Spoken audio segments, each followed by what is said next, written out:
इयत्ता 7वी प्रज्ञाशोध परीक्षा विषय इंग्रजी तर लँग्वेज स्टडी या घटकातील आज आपण उपघटक टेन्स पाहणार आहोत। तर टेन्स म्हणजे काय? काळ। काळाचे एकूण 3 प्रकार आहेत, वर्तमान काळ, भूतकाळ आणि भविष्यकाळ। प्रेझेंट टेन्स म्हणजे वर्तमान काळ। एखादी क्रिया चालू असल्याचे जेव्हा आपल्याला समजते तेव्हा वर्तमान काळाचा उपयोग होतो किंवा आपल्याला बोध होतो, म्हणजे सध्याचा चालू काळ। तर भूतकाळ म्हणजे पास्ट टेन्स म्हणजे काय पहा, एखादी क्रिया घटना जर पूर्वी घडून गेलेली असेल तर हे दाखवण्यासाठी आपल्याला भूतकाळाचा उपयोग करावा लागतो। आता फ्युचर टेन्स म्हणजे भविष्यकाळ, म्हणजे एखादी क्रिया पुढे घडणार आहे हे जेव्हा आपल्याला समजते तेव्हा त्या ठिकाणी भविष्यकाळाचा उपयोग करतात।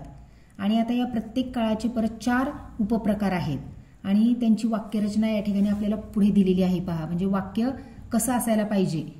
तर पहिलं जो प्रेझेंट टेन्स आहे त्याचे 4 उपप्रकार आहेत, simple present tense, present continuous tense, present perfect tense, present perfect continuous tense, म्हणजे प्रत्येक काळाचे असे 4 उपप्रकार आहेत।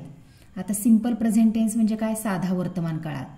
तर यामध्ये वाक्यरचना कशी असते पहा, पहिल्यांदा सब्जेक्ट, त्यानंतर मूळ क्रियापद आणि त्यानंतर ऑब्जेक्ट असतो। प्रेझेंट कंटिन्युअस टेन्स म्हणजे चालू वर्तमान काळ, याच्यामध्ये पहिल्यांदा सब्जेक्ट असतो, त्यानंतर एम, इज, आर, म्हणजे जसं आपला कर्ता असेल त्याप्रमाणे इथं क्रियापद घेतलेलं असतं, प्लस आयएनजी प्लस वर्ब आहे प्लस आयएनजी, म्हणजे क्रियापदाला आयएनजी प्रत्यय लावून एम, इज, आर झाल्यानंतर त्यानंतर कर्म असतो। प्रेझेंट परफेक्ट टेन्स म्हणजे पूर्ण वर्तमान काळ, यामध्ये पहिल्यांदा सब्जेक्ट असतो, त्यानंतर हॅव किंवा हॅज। तर हॅव कोणत्या कर्त्याला लावायचं आणि हॅज कोणत्या कर्त्याला लावायचं हे आपण पाहूयात। त्यानंतर असतं पास्ट क्रियापदाचं पास्ट पार्टिसिपल रूप म्हणजे तिसरं रूप, त्यानंतर ऑब्जेक्ट म्हणजेच कर्म असतं। प्रेझेंट परफेक्ट कंटिन्युअस म्हणजे चालू पूर्ण वर्तमान काळ, यामध्ये पहिल्यांदा सब्जेक्ट असतो, त्यानंतर हॅव किंवा हॅज, त्यापुढे बीन लावलेलं असतं, त्यानंतर क्रियापदाला आयएनजी प्रत्यय, वर्बला आयएनजी प्रत्यय लावलेलं असतं आणि त्यानंतर कर्म असतं। तर हे झालं प्रेझेंट टेन्सचं। आता पास्ट टेन्सचे परत त्याचप्रमाणे 4 प्रकार येणार। सिंपल पास्ट टेन्स म्हणजे साधा भूतकाळ, तर यामध्ये पहिल्यांदा सब्जेक्ट असतो, त्यानंतर क्रियापदाचं भूतकाळी रूप असतं आणि त्यानंतर कर्म। पास्ट कंटिन्युअस टेन्स म्हणजे चालू भूतकाळ, यामध्ये पहिल्यांदा सब्जेक्ट असतो, त्यानंतर वॉज किंवा वेअर, त्यानंतर क्रियापदाला आयएनजी प्रत्यय लावलेला असतो आणि त्यानंतर कर्म असतो। पास्ट परफेक्ट टेन्स म्हणजे पूर्ण भूतकाळ, तर यामध्ये सब्जेक्ट असतो, त्यानंतर हॅड असतं आणि क्रियापदाचं पास्ट पार्टिसिपल म्हणजे तिसरं रूप असतं, त्यानंतर कर्म असतो। पास्ट परफेक्ट कंटिन्युअस टेन्स म्हणजे चालू पूर्ण भूतकाळ, यामध्ये पहिल्यांदा सब्जेक्ट, त्यानंतर हॅड बीन असतं, त्यानंतर क्रियापदाला आयएनजी प्रत्यय लागलेला असतो आणि त्यानंतर कर्म असतो। यानंतर पहा आपला तिसरा प्रकार आहे फ्युचर टेन्स, त्याचे परत 4 उपप्रकार पडतात। पहिला आहे सिंपल फ्युचर टेन्स म्हणजे साधा भविष्यकाळ, सब्जेक्ट प्लस शल किंवा विल प्लस मूळ क्रियापद, क्रियापदाचं मूळ रूप आणि त्यानंतर कर्म। दुसरा प्रकार आहे फ्युचर कंटिन्युअस टेन्स म्हणजे चालू भविष्यकाळ, पहिल्यांदा सब्जेक्ट, त्यानंतर शल बी किंवा विल बी, क्रियापदाला आयएनजी प्रत्यय आणि त्यानंतर कर्म असतो। यानंतर फ्युचर टेन्सचा तिसरा प्रकार आहे पहा फ्युचर परफेक्ट टेन्स म्हणजे पूर्ण भविष्यकाळ, यामध्ये पहिल्यांदा सब्जेक्ट असतो, त्यानंतर शल विल, त्यापुढे हॅव लावलेलं असतं, त्यानंतर पास्ट पार्टिसिपल म्हणजे क्रियापदाचं तिसरं रूप प्लस कर्म असतो। चौथा प्रकार आहे फ्युचर परफेक्ट कंटिन्युअस टेन्स म्हणजे चालू पूर्ण भविष्यकाळ, तर यामध्ये पहिल्यांदा सब्जेक्ट, शल विल, त्यानंतर हॅव, क्रियापदाला आयएनजी प्रत्यय आणि त्यानंतर कर्म असतो।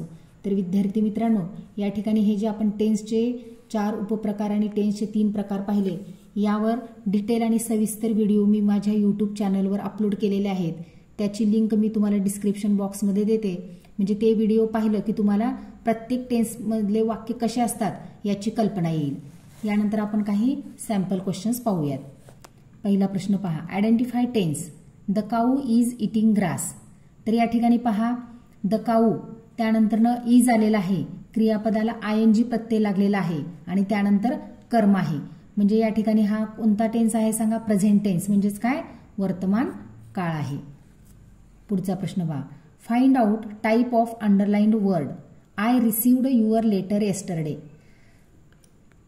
तर या ठिकाणी पहा simple present tense, simple future tense, present perfect tense, simple past tense. तर या ठिकाणी पहा रिसिव्ड क्रियापदाचं हे जे आहे ते पास्ट टेन्स म्हणजे भूतकाळी रूप, या रिसिव्हचं पास्ट टेन्स रिसिव्ड आलेलं आहे, म्हणजे हा कोणता टेन्स आहे सांगा, सिंपल पास्ट टेन्स, पर्याय क्रमांक 4. पुढचा प्रश्न पहा, identify tense of underline word म्हणलंय. She is going to office.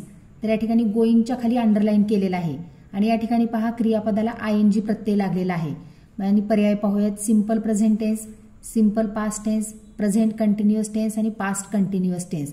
तर या ठिकाणी पहा जेव्हा क्रियापदाला आयएनजी प्रत्यय लागलेला असतो तर हा कुठल्या टेन्समध्ये येतो, चालू वर्तमान काळ, कारण या ठिकाणी इज हे क्रियापद सुद्धा आलेलं आहे.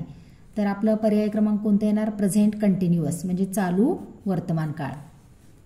शी has completed her homework. Which tense is used in the sentence म्हणलंय.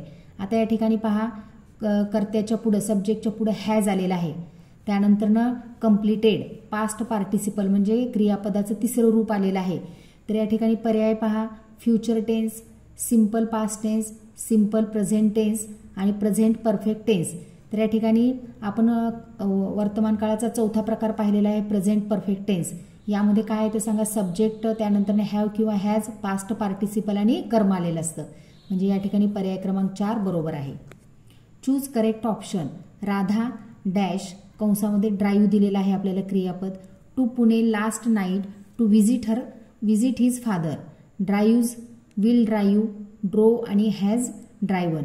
तर या ठिकाणी पहा Radha dash to Pune last night म्हणजे कालच्या रात्री म्हणलेलं आहे. आता कालच्या रात्री म्हणजे भूतकाळाला, म्हणजे या ठिकाणी आपल्याला क्रियापदाचं पास्ट टेन्स घ्यावं लागणार आहे. ड्राईव्हचं पास्ट टेन्स काय येणार सांगा, ड्रो येणार.